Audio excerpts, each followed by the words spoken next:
parang yun yung aura na mafe-feel mo sa kanila. Aura. Aura. Na mafe-feel mo sa kanila pagka tinitingin ka sa nila. Hi.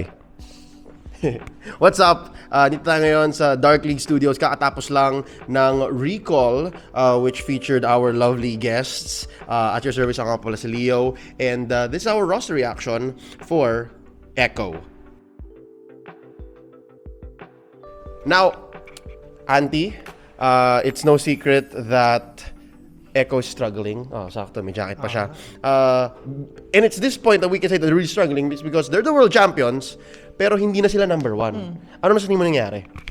I think the biggest factor that I could attribute to why Echo is like that right now ay lahat ng Yawi bushes na-check na ng lahat ng teams. Alam na nila kung anong Yawi bush. Alam na nila. And because of that, medyo nahihinder yung playmaking capabilities ni Yawi. Na alam naman natin, M4 pa lang, how great he is.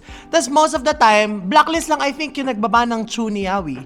Other teams, they let it open kasi they know how to counter it. So, it's a matter of like being able to prepare. Kasi if you're there for such a long time, people will really find ways to tear you down. So. Okay. So the playmaker has been checked. Yeah. Medyo namate na si playmaker. But how about si Chessman? What do you think of Chessman here, Brig? I think a lot of teams recently were also starting to adapt or parang sila mismo sumusubok na rin sila ng mga kakaiba kung tawagin na at first glance not a lot of people would agree na parang gana or maganda, pero they've been able to prove na gana siya. And for this case, parang maski si Chessman, si Cartesi, parang simula, 'di ba? Yung iba dito mga heroes niya mismo na pinasikat niya as his signature heroes, pero at the same time, not in the way na ginagamit siya recently. So parang, I think, at some point din, nagulat din yung Echo with these parang surprises na nilalabas sa kanila ng ibang teams. Pero I'm also seeing how they're starting to acknowledge na actually, gana nga pala siya. Kasi eto nga mismo si Cartesi, nire-recognize na niya, siya rin mismo, sinusubukan na. So it's a matter of, on the front of Yawi is, nahabol na sila. And then, for Carl Tizzy naman, these are the two of the star players in this star-studded main five, na kay Carl, parang medyo ahead yung ibang teams. Tapos, si Carl yung humahabol. Kasi nga, di ba, recently lang siya nag-tank silot. Pero what? For the better part of the past 3 or 4 months, uso naman na yung tank silot talaga. It's been a thing. So, that brings us to the Sansan duo, which is touted to be what? The best duo, mechanically speaking. And they're technically not a duo, right? They are what? An XP laner and a mid laner na parang iba yung galaw compared to other best in roles in that case. Kasi kunyari, ganito, talk about Sanford first, right? Before Sanford, or aside from Sanford, sino yung next best mong XP laner? Edward! See? Compare Sanford to Edward. They're still very different. Yeah. Di ba? Pero, how far can that difference take you? Is what I'm thinking. Kasi, if you're Edward, you're known to, what? Buy time for your team, cut parts of the map off, tas pag clutch time, boom. Kapag Sanford ka naman, team fight.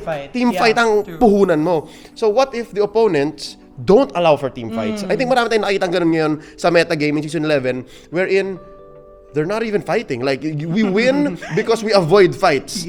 Lahat ng engagements nyo, i-deny namin and then we'll win elsewhere. So I think that's one reason why hirap si Sanford. Now, Sanji, on the other hand, I think part si Sanji nung, paano ba yun? Part si Sanji ng class of mid laners that Aqua falls into. I think one of the players that I remember that talked about how intelligent and how great Sanji is at using space and can mechanically outplay is si Hoon. Yan, si Hoon ng Ohio Brothers, formerly of the Valley from M4. Kausap ko siya, like this, like the way we're talking now, like legit, we were sitting on a couch and then he said, Sanji's super intelligent. Like, pag may naisip ka daw na gagawin nung player na to, hindi gagawin ni Sanji yun. Iisahan ka niya pa. Yeah. So, now that that's the case, I'd hate to be a cop-out here, pero feeling ko parang Dayawi effect din eh. Naaral na na-check si Sanji, and then now, he's the one who's overthinking it, and he's trying to be better in that role. and I don't know how that's affecting the rest of the team. Yun lang. Yun yung nabasa ko sa Sansan duo, and I think that's one of the reasons why they might be struggling. How do you think the coaching staff is responding here? Si Coach Tick at si Coach Treb.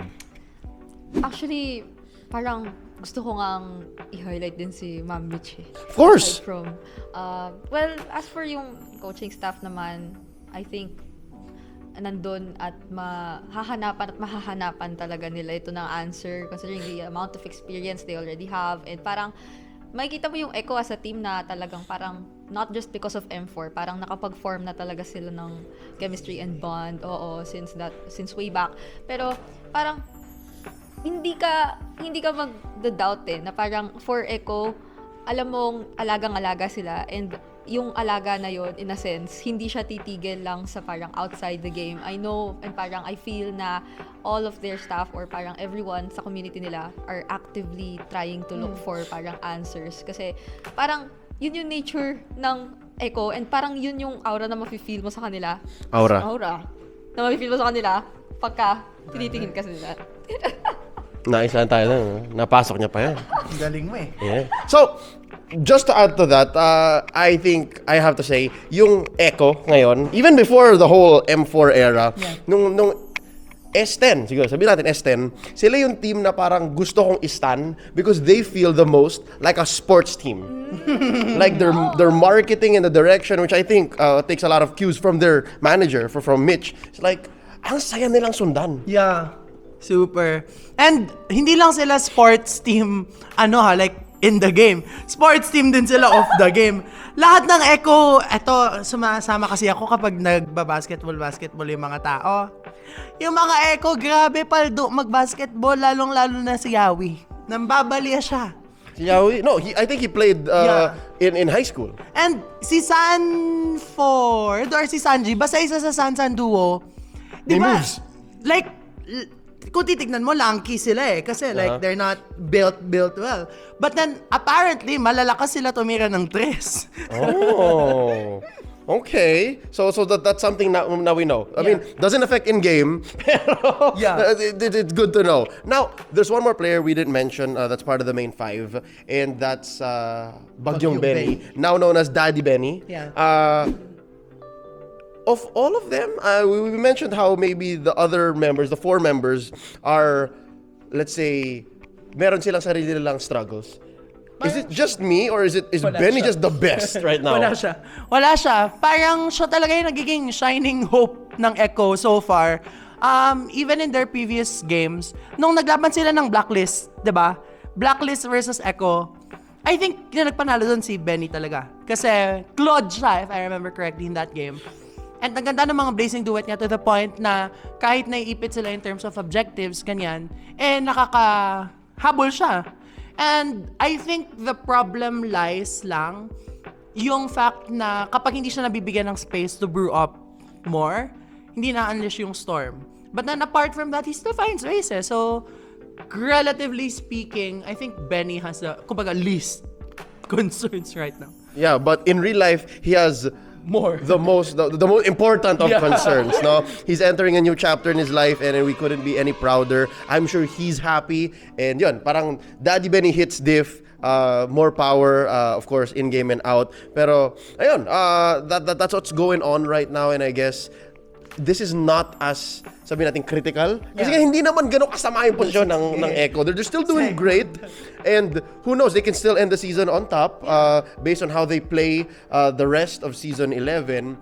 For now, we wish them the best. They're still our M4 World Champions. And they're still the reigning, sabi natin, World Champions. I dubbed it the Age of the Orca. And a lot of the way the game is played now is because of how Echo set the pace. Echo Express, ecosystem, lahat yan, pasok na pasok pa rin. Now, before we end this video, real quick, Antinara, Brigida, let the good people watching this video know where they can find you on social media. You can find me at Antianara on Facebook. Ako po yung may magandang cover photo na nag-iinarte sa picture. Ganon. Brig? You can find me at pbe.brigida. Makikita nyo na rin lahat ng social media accounts ko there, and constantly nandun lahat ng updates. Mas maganda yung cover photo. Oo. Kasi, nakalagay doon, Playbook Esports. Alright. Somebody pick him up. Now, if you enjoyed this video, click like and subscribe for more. I'll see y'all. Alright, thank you so much. Bye.